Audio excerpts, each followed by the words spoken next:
Some of the technologies that we put the question to our respondents.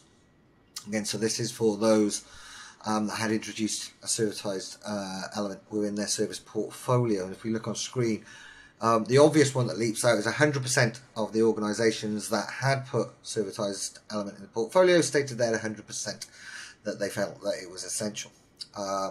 72% stated that big data analytics were essential.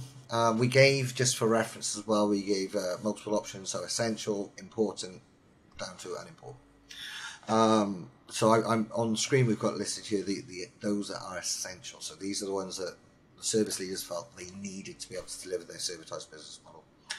So 69% stated an FSN solution. I was surprised that was so low, to be honest. Going back to the point we made earlier. It seems, though, from there, I mean, again, I recommend everybody head over, take a look, and take the time to digest the full executive briefing report of this study.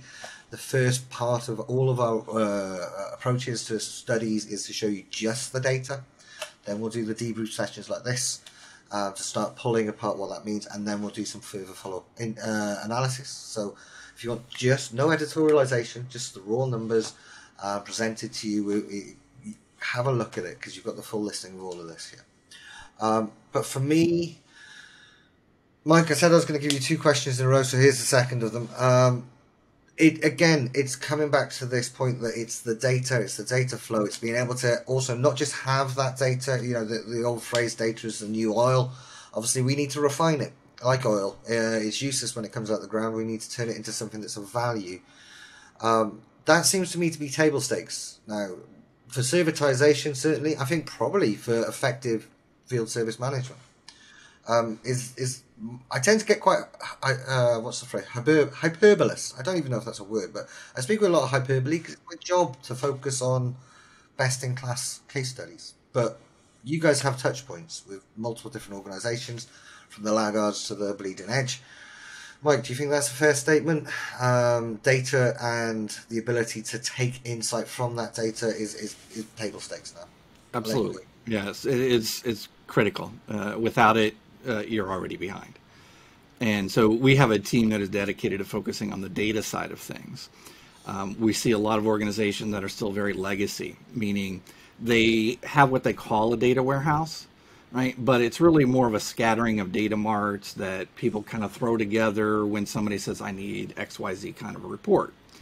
And so they just kind of use that as a dumping ground. And there's really not as much strategic value in there. You have to turn that data into a true asset.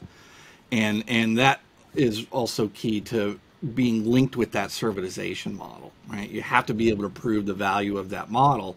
And data is really the best way that you're going to do that, so that you can prove it through hard numbers, right? Is it affecting the top line? Is it affecting the bottom line? Is it reducing costs? Is it reducing headcounts? Or is it increasing it in a better way, in a good way, right? So all those things are really key to having a successful servitization model and allowing the organization to take advantage of that data.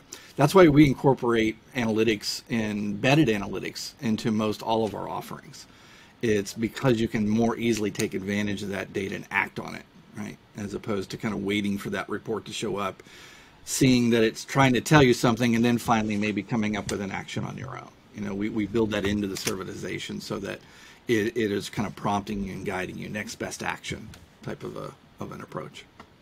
Yeah. What you're saying there, Mike, reminds me of good friend of the show, good friend of mine, a gentleman called Jed Cranny, who used to be the head of UK service for Connacht and Malta.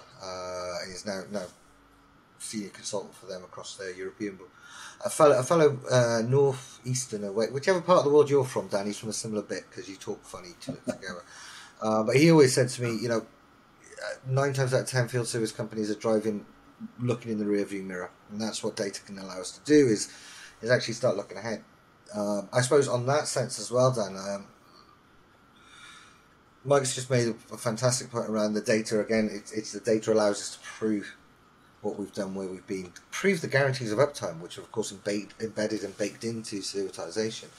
But it also allows us to get there, doesn't it? It allows us to see the faults. It allows us to see what's coming up and not be reactive but be proactive, which when you're talking guarantees of uptime, that's absolutely essential. What's your thoughts around that? Yeah, that's why I think it's more than just thinking about the technology infrastructure around these programs of work as well. It's about understanding the full strategy around your data. And it's not just about, where you store it, it's about how you capture it, opening yourself up to newer ways of taking data into the systems, so that things like artificial intelligence, which is an area that, probably going to become as important as data has become in the last few years, the whole chat GPT and all these sorts of things that are now, making a huge splash in the marketplace. Is about understanding how these non-traditional types of data collection could actually start providing a value in the solutions as well. But fundamentally, can't argue with any of those numbers or statements that you made at the beginning, especially around the IoT capability. That is crucial to being able to bring that servitization model in. And it's a wide range of things that you can be monitoring to really sort of put a jetpack underneath all of these services that you're trying to offer. Hi there, Kris here from Field Service News. Hope you're doing well. Just a quick reminder that if you've caught your timing right on this and you're watching it as it's current, so July 2023, then you will be able to access the full-length version of this discussion. Just head over to FSN Free. There's links, depending on where you're watching this. If you're watching it on YouTube or LinkedIn, there's links below. If you're watching it from our site, the links may be to the side or at the bottom of the page, depending on what browser you're using and whether you're on mobile or desktop. But there will be a link below that will allow you to access the full content, taking about less than 30 seconds. You can sign in with LinkedIn now as well, and it's forever free, and you'll get a selection of monthly resources, and this month this is one of the great resources that's there. Always the resources are premium quality content, so it's worth signing up 30 seconds at a time. Go and check that out. Enjoy the rest of the video. Thanks for your time. Take care. Bye bye.